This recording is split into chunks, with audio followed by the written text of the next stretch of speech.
We talk about people to their face. We don't wait for them to leave and walk away and cowardly talk about them as soon as they're gone.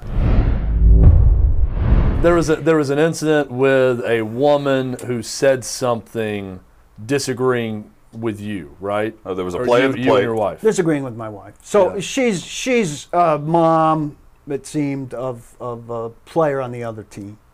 She's sitting in our side. I know you guys don't see a problem with that automatically. I don't know why, when your bleachers are wide open on your side and ours are pretty full, you come and sit right in front of me and our side. So I was a little annoyed by that to start with. What was the status of the sun at this moment? Was the No other sun, bleacher looking at the sun? no Okay. factor, no sun factor. Just trying to get all the details No sun factor as to why they would be there. whatsoever. So there's a play at the plate. Simon throws from center field to the plate. Close play. Kid stood up. I thought he was safe. I wasn't looking at him at the kid tagging the plate. I was looking at the tag. Teresa looked at the play at the plate, and she said that the kid didn't step on the plate. And she said he missed the plate. And this woman turns around and says, "No, he didn't." And Teresa said, "Yes, he did." And she said, "No, he didn't."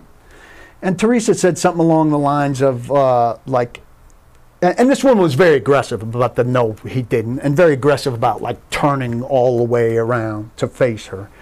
And Teresa said something like, "If you don't like hearing the other side's opinion, it's weird that you would sit on the other side. Like if you're going to sit here, you're going to hear the other side's opinion." Yeah. And this really kind of set the woman off, who was very aggressive and loud and in her face. And we know how I react to somebody being aggressive and loud and in my face. And Well, you're usually the person that's aggressive and loud. And this was aggressive and loud and in her face. And, you know, she's when you say in her face, she's like standing like nose to nose with her, yelling at her. You know, these are tin bleachers. You know, Yeah. you know how tight they are. She didn't stand up, but she's already sitting against her knees. Yeah, she's already sitting against her knees. She turned into her lap. So if I'm getting the logistics right, she's kind of like turned, like, is Teresa like straddling her? Or is she just next to her behind her and kind of turns back and is... Yeah, it's pretty close. Okay, She's gotcha. turned almost fully around. And so I picked up on that, and I'm like, it's odd that you would, you know. She's like, "Do you know baseball?" Still talking about the tag. And I said, "Well, I know baseball, and I know that those bleachers over there are wide open, and you could go there." So it turns into a relatively loud argument. And then a dad on my team, who I don't really speak to much. Which everyone can probably hear because these Little League games aren't exactly packed and loud places. Yeah. If someone's talking in the stands loudly, you could hear it. So a dad on my team, who's sitting well away and has no idea what the exchange is about, chimes in and says something like, "Paul, knock it off, you're disrespecting a woman."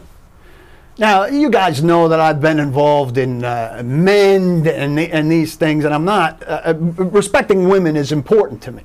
But this woman has disrespected the woman that I'm sitting next to and married to. So this guy has no context. I would for what's argue that going you on. respect women by treating them equally to men in how you address them.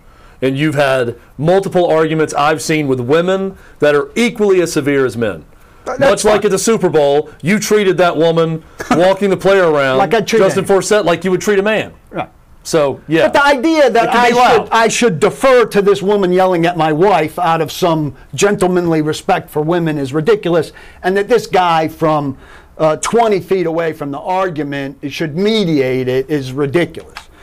And so the initial bout of this dies down. But nobody on our team, none of the parents on our team do anything to chime in on this and defend Teresa or stand up for us, which disgusted us. And so that was it for the time being. So was the guy that's on your team, the guy on your team, was he on their side? Yes. Well, no, he was in the middle. He was sitting behind the plate. I got you. Okay. All right. He's right in the middle. And there are bleachers behind the plate also, where she could have sat. That's where the mix I'm still trying to figure out why she's sitting right in front of you guys if there's open, because I'm thinking, well, maybe if the dad on your team took her spot on the bleachers, then she went over there. But so anyways, this is a field where there are bleachers near the one team's dugout, bleachers near the other team's dugout, and there are bleachers behind the plate where things tend to mix a little bit. Yeah. Which I feel like she could have been in either one of those two things.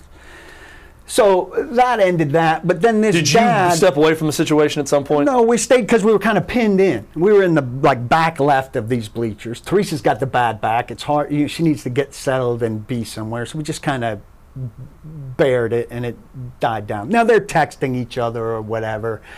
Two dads are kind of talking over there about how, I went to a Michigan and Oregon game, and I sat, a Michigan fan, and I sat in the Oregon section and whatever. I said, yeah, I bet you bought a ticket to that. That's not really, a compliment. This was a dad on your team. I bet you bought a ticket to that. It wasn't Little League, was it? Okay. It's kind of a different situation that you're talking. I'm just trying to get the visual right. Are these dads talking on the other side of the field, or are they kind of next to you on the bleachers, still on your side? They're standing next to the home plate bleachers. Gotcha. Okay. And they're parents of kids on Simon's team.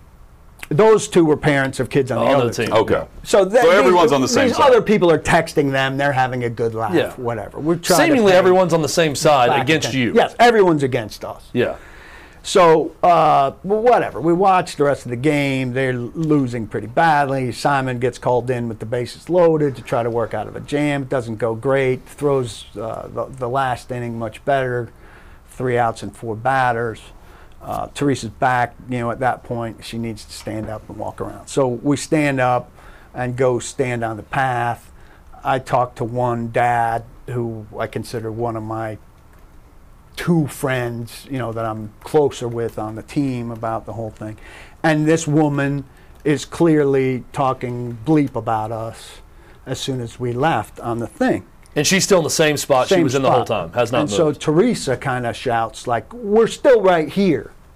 There's a lot of shouting going on. And this woman is still going on. She didn't hear Teresa. So I, of course, can't resist here, and I step up to the back of the bleachers, and I say, "We're still right here." And she said, "Oh, I don't care." And she's like, "These parents here, of somebody on your team are telling us how bad you are or whatever." Wow.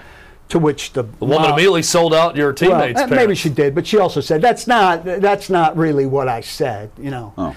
But she's just going. So I go back and forth with her, and she says, "You are what's the word? Trash. I told you guys. You are trash." She called me trash several times. And she said, "You are such a northerner." And I said, "I am a northerner. I'm proud to be a northerner. You know what we do where I come from? We talk about people to their face. We don't wait for them to leave and walk away and cowardly talk about them as soon as they're gone.